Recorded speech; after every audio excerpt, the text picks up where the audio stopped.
So guys welcome back with another videos. ಇನ್ನು ಡೈಟ್ ವಿಷಯಕ್ಕೆ ಬರ್ತೀನಿ. ಬಿಗ್ ಬಾಸ್ ಸೀಸನ್ 12ಗೆ ಸಂಬಂಧಪಟ್ಟಂಗೆ ತುಂಬ ಇಂಪಾರ್ಟೆಂಟ್ ಆಗಿರುವಂಥ ಅಪ್ಡೇಟ್ ಸಿಕ್ಕಿದೆ. ಆ್ಯಂಡ್ ಫೈನಲಿ ನಾವು ಗೆದ್ವಿ ಗೈಸ್ ಅಷ್ಟೇ. ಆ್ಯಂಡ್ ಏನಪ್ಪ ವಿಷಯ ಅಂದರೆ ನಿಮ್ಮೆಲ್ಲರೂ ಗೊತ್ತಿರೋ ಹಾಗೆ ಕಾವ್ಯ ಎಲಿಮಿನೇಟ್ ಅಂತ ನಾನು ಇವಾಗ ಒಂದು ವಿಡಿಯೋ ಮಾಡಿದ್ದೆ, ನೋಡಿ ನೋಡ್ಕೊಬನ್ನಿ. ಅದಾದಮೇಲೆ ಟಾಪ್ 3 ಇದ್ದಂಥದ್ದು ಗಿಲ್ಲಿ, ರಕ್ಷಿತಾ ಮತ್ತು ಅಶ್ವಿನಿ ಅವರು. ಇವರು 3 ಜನ ಇದ್ರು ಇನ್ನೂ ಕೂಡ. ಆ್ಯಂಡ್ ಇವರಲ್ಲಿ ಏನು ಬೇಕಾದ್ರೂ ಆಗ್ಬೋದು ಅಂತ ಅನಿಸಿತ್ತು ತುಂಬ ವಿಷಯಗಳನ್ನ ನೋಡ್ತಿರ್ಬೇಕಾರೆ, ಓಕೆನಾ. ಬಟ್ ಇವಾಗ ಅಪ್ಡೇಟ್ ಬಂದಿದೆ ಗೈಸ್, ಯಾರು ವಿನ್ನರು, ಯಾರು ರನ್ನರ್ ಅಪ್ಪು, ಯಾರು 3ನೇ ಪ್ಲೇಸಲ್ಲಿದ್ದಾರೆ, ಏನು ಕತೆ ಎಲ್ಲದ್ರ ಬಗ್ಗೆಯೂ ಮಾತಾಡೋಣ. ಆ್ಯಂಡ್ ಈ ಅಪ್ಡೇಟ್ನ ನಮ್ಮ ಆರ್.ಕೆ. ಬ್ರೋ ಕೂಡ ಕೊಟ್ಟರು, ಜೊತೆಗೆ ಇನ್ನೊಬ್ರು ಇನ್ಸೈಡ್ ಕನ್ನಡ ಅಂತ ಒಂದು ಪೇಜ್ ಇದೆ, ಸೊ ಅವರು ಕೂಡ ಕೊಟ್ಟಿರುವಂಥದ್ದು. ಸೊ ಸ್ಟೋರಿಗೆ ಹಾಕಿರೋ ಅವರು ಅಂತೂ ಪಕ್ಕ 100% ಸತ್ಯವಾಗಿರುವಂಥ ಅಪ್ಡೇಟ್ನ ಕೊಡುವಂಥದ್ದು, ಜೊತೆಗೆ ನಮ್ಮ ಆರ್.ಕೆ. ಬ್ರೋ ಕೂಡ. ಸೊ ಇಬ್ಬರು ಕೂಡ ಕನ್ಫರ್ಮ್ ಮಾಡಿದ್ದಾರೆ ಇವಾಗ. ಆ್ಯಂಡ್ ನಮ್ಮ ಗಿಲ್ಲಿ ವಿನ್ನರ್ ಗೈಸ್, ಆ ವ್ಯಕ್ತಿ ಗೆದ್ಬಿಟ್ರು. ಸೀರಿಯಸ್ಲಿ ಎಷ್ಟು ಖುಷಿ ಆಗ್ತದೆ ಅಂದರೆ ಯಬ್ಬಾ, ಹೆಂಗೆ ಹೇಳಬೇಕು ಅಂತ ಗೊತ್ತಾಗ್ತಿಲ್ಲ. ಲೈವ್ ಬಂದು ಮಾತಾಡೋಕ್ಕೆ ಟ್ರೈ ಮಾಡ್ತೀನಿ, ಕಣ್ಣೀರು ತುಂಬ್ಕೊತಿದ್ದೆ ಸ್ವಲ್ಪ. ಸೀರಿಯಸ್ಲಿ ತುಂಬ ಖುಷಿ ಆಗ್ತದೆ ಗುರು, ತುಂಬ. ಆ್ಯಂಡ್ ರಕ್ಷಿತಾ ಶೆಟ್ಟಿ ಅವರು ರನ್ನರ್ ಅಪ್ ಆಗಿದ್ದಾರೆ. ಆ್ಯಂಡ್ ಇದು ಕೂಡ ತುಂಬ ಖುಷಿ ಆಗ್ತದೆ, ಬಿಕಾಸ್ ಇವರಿಬ್ಬರು ಕೂಡ ತುಂಬ ಡಿಸರ್ವ್ ಇದ್ದರು. ಆ್ಯಂಡ್ ಗಿಲ್ಲಿಯವರು ಕೂಡ ವಿನ್ನರ್ ಆಗೋಕ್ಕೆ ಎಷ್ಟು ಡಿಸರ್ವ್ ಇದ್ದರು, ಅದೇ ರೀತಿ ರಕ್ಷಿತಾ ಶೆಟ್ಟಿಯವರು ಕೂಡ ರನ್ನರ್ ಅಪ್ಪಕ್ಕೆ ಅಷ್ಟೇ ಡಿಸರ್ವ್ ಇದ್ದಾರೆ. ಆ್ಯಂಡ್ ವೋಟಿಂಗ್ ಅಂತ ತೊಗೊಂಡ್ರು ಕೂಡ ಅಷ್ಟೇ, ಕಾಂಟ್ರಿಬ್ಯೂಷನ್ ಅಂತ ತೊಗೊಂಡ್ರು ಕೂಡ ಅಷ್ಟೇ, ಎಲ್ಲರ ಪ್ರೀತಿ ಕೂಡ ಸಂಪಾದನೆ ಮಾಡಿದ್ದಾರೆ. ಆ್ಯಂಡ್ ಈಗ 3ನೇ ಪ್ಲೇಸಲ್ಲಿ ಅಶ್ವಿನಿ ಗೌಡರು ಇರುವಂಥದ್ದು. ಆ್ಯಂಡ್ ಇವಾಗ ಅದ್ರ ಬಗ್ಗೆ ಕೂಡ ಒಂದಿಷ್ಟು ಮಾತುಕತೆಗಳು ಬರ್ಬೋದು, ಬಟ್ ಇಟ್ಸ್ ಓಕೆ ಗೈಸ್, ಯಾಕಂದರೆ ಕಾಂಟ್ರಿಬ್ಯೂಷನ್ ಕೂಡ ಇದೆ ಅವ್ರದ್ದು. ಅಂದರೆ ನೆಗೆಟಿವ್ ಕೂಡ ಇರ್ಬೋದು, ಬಟ್ ಸ್ಟಿಲ್ ಏನಪ್ಪ ಅಂದರೆ ಈ ಸೀಸನಲ್ಲಿ ತುಂಬ ಹೀರೋಗಳನ್ನ ಹುಟ್ಟಾಕೋದಕ್ಕೂ ಕೂಡ ಇವರ ಪಾತ್ರ ಕೂಡ ಇದೆ ಅಲ್ವಾ. ಸೊ ಹಾಗೆ ಪಾಸಿಟಿವ್ ಆಗಿ ತಗೊಳ್ಳೋಣ, ಈ ಬಿಗ್ ಬಾಸ್ನಲ್ಲಿ ಮುಗಿಸ್ಬೇಡ, ಎಲ್ಲರಿಗೂ ಒಳ್ಳೆಯದಾಗಲಿ. ಅಶ್ವಿನಿ ಗೌಡವರು ಕೂಡ ವೋಟಿಂಗ್ ಇಲ್ಲ ಅಂದರೂ ಕೂಡ ಕಾಂಟ್ರಿಬ್ಯೂಷನ್ನು ತುಂಬ ಚೆನ್ನಾಗಿತ್ತು. ಆ್ಯಂಡ್ ಇವತ್ತು ಅವ್ರ ಕಡೆಯಿಂದನೇ ಇವರೆಲ್ಲರಿಗೂ ತುಂಬ ಜಾಸ್ತಿನೇ ಇಷ್ಟ ಆದರು, ಬಿಕಾಸ್ ಇವರಷ್ಟೆಲ್ಲ ಮಾಡಿದ್ದಕ್ಕೆಲ್ಲ ಇವರ ಕ್ಯಾರೆಕ್ಟರ್ ಏನು, ಇವರು ಎಷ್ಟು ಒಳ್ಳೆ ಕ್ಯಾರೆಕ್ಟರ್ ಇದೆ, ಏನು ಕತೆ ಅನ್ನೋದು ಗೊತ್ತಾಗಿದ್ದು. ಸೊ ಆ ಥರನೇ ಪಾಸಿಟಿವ್ ಥಿಂಕ್ ಮಾಡೋಣ. ಆ್ಯಂಡ್ ಅಶ್ವಿನಿ ಅವ್ರಿಗೂ ಕೂಡ ಒಳ್ಳೆಯದಾಗಲಿ. ಆ್ಯಂಡ್ ರಕ್ಷಿತಾ ಪಟಾಕಿ ನಿಜ ಹೇಳ್ತೀನಲ್ಲ, ಆ ಹುಡುಗಿ ಬಂದಾಗ ನಾನು ಅಂದ್ಕೊಂಡೆ ಎಲ್ಲೋ ಒಂದು ಕಡೆ ಒಳ್ಳೆ ಸೆಲೆಕ್ಷನ್ ಅಲ್ವೇನೋ ಅಂತ ಮಾತಾಡಿದ್ದೆ ನಾನು, ಓಕೆನಾ. ಬಿಕಾಸ್ ಹೊರಗಡೆ ವಿಷಯಗಳು, ಜೊತೆಗೆ ಕನ್ನಡ ಬರಲ್ಲ ಅನ್ನೋದಾಗ್ಬೋದು, ಇವೆಲ್ಲ ಕೂಡ ಇತ್ತು. ಮತ್ತು ಅದ್ರ ಜೊತೆಗೆ ಏನೋ ಒಂದು ಇಷ್ಟು ವಿಷಯಗಳಿತ್ತು, ಓಕೆನಾ. ಸೊ ಇದೆಲ್ಲ ನೋಡಿದಾಗ ಓಕೆ ಸೂಟ್ ಆಗಲ್ವೇನೋ ಮನೆಗೆ ಅಂತ ಅಂದ್ಕೊಂಡೆ. ಬಟ್ ಆ ಹುಡುಗಿ ಹೋದಾಗ ಅಲ್ಲಿ ನನಗೆ ಇಷ್ಟ ಆಗಿದ್ದೇನಪ್ಪ ಅಂದರೆ ಒಂದು ರಿಯಾಕ್ಷನ್ ಕೂಡ ಓವರ್ ಡ್ರಾಮಾ ಇರಲಿಲ್ಲ. ಅವತ್ತು ಫಸ್ಟ್ ದಿನ ಮನೆಯಿಂದ ಆಚೆ ಹೋಗಬೇಕು ಅಂತ ಬರುತ್ತೆ ಗೊತ್ತಾ ಅವತ್ತು. ಆ್ಯಂಡ್ ಅದನ್ನು ನೋಡಿದಾಗ ನಾನು ವಿಡಿಯೋದಲ್ಲಿ ಕೂಡ ಹೇಳಿದ್ದೆ, ತುಂಬ ಇಷ್ಟ ಆಯಿತು ಅದು ಅಂತ, ಓಕೆನಾ. ಆ್ಯಂಡ್ ತಿರ್ಗಾ ಮತ್ತೆ ಬರ್ತಾರೆ, ಅಲ್ಲಿಂದ ಶುರುವಾಗುತ್ತೆ ಫೈರ್ ಅನ್ನೋಂಥದ್ದು. ಮನೇಲಿ ಯಾವಾಗಲೂ ಸದ್ದು ಜೋರಾಗೇ ಇತ್ತು. ಆ್ಯಂಡ್ ಆ ಡ್ಯಾನ್ಸ್ ನಿಜವಾಗ್ಲೂ ಮಿಸ್ ಮಾಡ್ಕೋತೀನಿ, ಬಿಕಾಸ್ ಈ ಮನೇಲಿ ಎಷ್ಟೋ ಜನ ಸುಸ್ತಾಗಿಬಿಟ್ಟಿದ್ದಾರೆ ಅಂತಲೇ ಹೇಳ್ಬೋದು, ಎನರ್ಜಿನೇ ಇರಲಿಲ್ಲ. ಬಟ್ ರಕ್ಷಿತಾ ಶೆಟ್ಟಿಯವರ ಎನರ್ಜಿ ಎಲ್ಲೂ ಕೂಡ ಕಡಿಮೆ ಆಗಲಿಲ್ಲ, ಅದು ಜಾಸ್ತಿನೇ ಆಗ್ತಾನೆ ಇತ್ತು. ನನಗೆಲ್ಲ ಒಂದು ಕಡೆ ಅವ್ರಿಗೆ ತಪ್ಪು ಮಾಡಿದ್ದು ಒಂದೇ ಒಂದು ವಿಷಯ ಏನಪ್ಪ ಅಂದರೆ ನಾಮಿನೇಷನ್ ಪ್ರಕ್ರಿಯೆ. ಅದೊಂದೇ ವಿಷಯದಲ್ಲಿ ಪೊಸೆಸಿವ್ನೆಸ್ಸಿಂದ ಸ್ವಲ್ಪ ತಪ್ಪು ಮಾಡಿದ್ರು ಅನ್ನೋದು ಬಿಟ್ಟರೆ ಬೇರೆ ಇನ್ನೆಲ್ಲೂ ಕೂಡ ತಪ್ಪು ಮಾಡಿಲ್ಲ. ಆ್ಯಂಡ್ ನಾನು ಅದನ್ನು ಕ್ವಶನ್ ಮಾಡ್ಕೋಬೇಕಾದ್ರೆ ಹೇಗೆ ಯೋಚನೆ ಮಾಡಿದೆ ಅಂದರೆ, ಓಕೆ ಈ ಪೊಸೆಸಿವ್ನೆಸ್ ಏನಕ್ಕೆ ಬರುತ್ತೆ, ನಾವು ಪ್ರೀಸೋರ ಮೇಲೆ ಅಲ್ವಾ. ಸೊ ಪ್ರೀಸೋದ್ರಿಂದನೇ ಒಂದಿಷ್ಟು ವಿಷಯ ಆಗ್ತದೆ ಅನ್ನೋದು ಬಿಟ್ಟರೆ ಇನ್ನು ಯಾವುದೇ ದ್ವೇಷನಂತೂ ಹುಡುಗಿಗಿಲ್ಲ. ಬಟ್ ಅದು ತಪ್ಪಾಗಿರ್ಬೋದು ಗೇಮ್ ಆಗಿರೋದಕ್ಕೆ, ಬಟ್ ಜೀವನ ಅಂತ ಬಂದಾಗ ಅದು ಒಂದು ನಮ್ಮ ಲೈಫಲ್ಲಿ ಆಗುವಂಥದ್ದೇ ಅಲ್ವಾ. ಸೊ ಹಾಗಾಗಿ ಇನ್ನೂ ಮೆಚುರಿಟಿ ಬೇಕು, ಇನ್ನೂ ಏಜ್ ಇದೆ, ಇನ್ನೂ ಚಿಕ್ಕವರೇ, ಒಂದು 24 ವರ್ಷ ಅಂತ ಅಲ್ವಾ ಈಗ. ಸೊ ಇನ್ನೂ ಕಲಿಯೋದಿದೆ, ಕಲಿತಾರೆ. ಆಗಿ ಯೋಚನೆ ಮಾಡಿದೆ, ಅವಾಗ ಅನಿಸಿದ್ದೇನೆಂದರೆ ಓಕೆ ಅದು ತುಂಬ ದೊಡ್ಡ ಮ್ಯಾಟ್ರೇನು ಆಗಲ್ಲ, ತಪ್ಪಾಗಿದೆ ತಪ್ಪು ಅಂತ ಹೇಳ್ಬೋಣ ಅಷ್ಟೇ. ಬಟ್ ಅದನ್ನು ಬಿಟ್ಟರೆ ಇನ್ನೆಲ್ಲ ಮಸ್ತ್ ಅಂತಲೇ ಹೇಳ್ಬೋದು. ಆ ಕೇರಿಂಗು, ಆ ಪ್ರೀಸೋ ರೀತಿ ಬಿಟ್ಕೊಡಲ್ಲ, ಆ್ಯಂಡ್ ಹೆವಿ ಕೇರ್ ಮಾಡ್ತಾರೆ. ಸೊ ತುಂಬ ಜನಕ್ಕೆ ಗೊತ್ತಿಲ್ಲ, ರಕ್ಷಿತಾ ಗಂಡ್ರಂಗೆ ತುಂಬ ಇಷ್ಟ ಬಟ್ ತುಂಬ ಜನ ಕಮೆಂಟ್ ಆಗ್ತಿದ್ದೇನೆಂದರೆ ನಾ ಹೇಟ್ ಮಾಡ್ತೀನಿ ಅಂತ.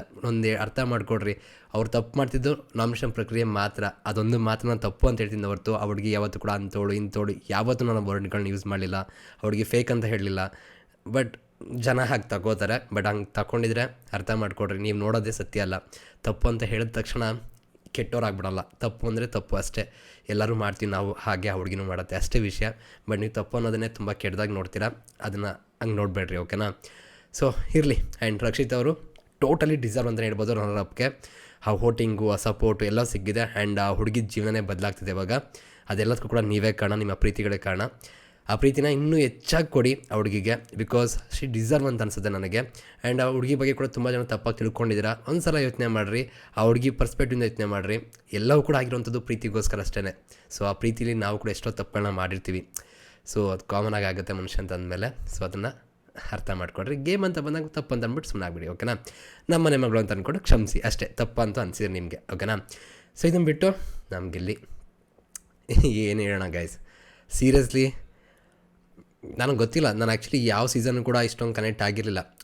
ನಾನು ಇವಾಗಲೂ ಅಷ್ಟೇ ಗಿಲ್ಲಿಗೆ ಅಷ್ಟೊಂದು ಕನೆಕ್ಟ್ ಆಗಿದೆ ಅಂತ ಅಂದ್ಕೊಂಡಿಲ್ಲ. ನಾನು ಫೇವ್ರೇಟ್ ಸ್ಪರ್ಧೆ ಅಂತ ಕೂಡ ಹೇಳಿದ್ದೀನಿ. ಬಟ್ ಹಾಗಂತ ನಾನು ಯಾವತ್ತೂ ಕೂಡ ಗಿಲ್ಲಿ ಮಾಡಿರುವಂಥ ತಪ್ಪಲ್ಲ ಅಂತ ವಾದ ಮಾಡ್ದೋನೇ ಇಲ್ಲ. ತಪ್ಪು ಅಂತ ಹೇಳಿದ್ದೀನಿ. ಆ್ಯಂಡ್ ಜೊತೆಗೆ ನನ್ನ ಹತ್ರ ವ್ಯಾಲಿಡ್ ಪಾಯಿಂಟ್ ಇದ್ದರೆ ಮಾತ್ರ ನಾನು ವಾದ ಮಾಡ್ತೀನಿ ಹೊರತು ಇಲ್ಲ ನಾನು ವಾದ ಮಾಡೋಕ್ಕೆ ಹೋಗಿಲ್ಲ ಯಾವಾಗಲೂ ಕೂಡ, ಅಥವಾ ಅದನ್ನು ಡಿಫೆಂಡ್ ಮಾಡ್ಕೊಂಡು ಕೂಡ ನಾನು ಟ್ರೈ ಮಾಡಲ್ಲ. ಸೊ ಯಾವಾಗಲೂ ನಾನು ಅದ್ರ ಮೇಲೆ ಹೋಗ್ತೀನಿ, ಪಾಯಿಂಟ್ಗಳ ಮೇಲೆ, ಓಕೆನಾ. ಆ್ಯಂಡ್ ಈ ಸೀಸನ್ ಗಿಲ್ಲಿಯವರ ಉದ್ದೇಶಗಳು ನಂಗೆ ತುಂಬ ಇಷ್ಟ ಆಯಿತು. ಒಂದು ಸೀನ್ ನಡೆಯುತ್ತೆ, ಓಕೆನಾ, ಯಾವುದಪ್ಪ ಅಂದರೆ ಅಶ್ವಿನ್ ಅವ್ರ ಜೊತೆ ಫಸ್ಟ್ ಜಗಳ ಆಗುತ್ತಲ್ಲ, ಅಲ್ಲಿ ಅವ್ರ ಕಾಲು ಬಿಡೋಕ್ಕೆ ಕೂಡ ರೆಡಿ ಆಗ್ತಾರೆ, ಯಾಕಂದರೆ ಅಲ್ಲಿ ಒಂದು ಸೀನ್ ಆಗಬಾರ್ದು ಅಂತ.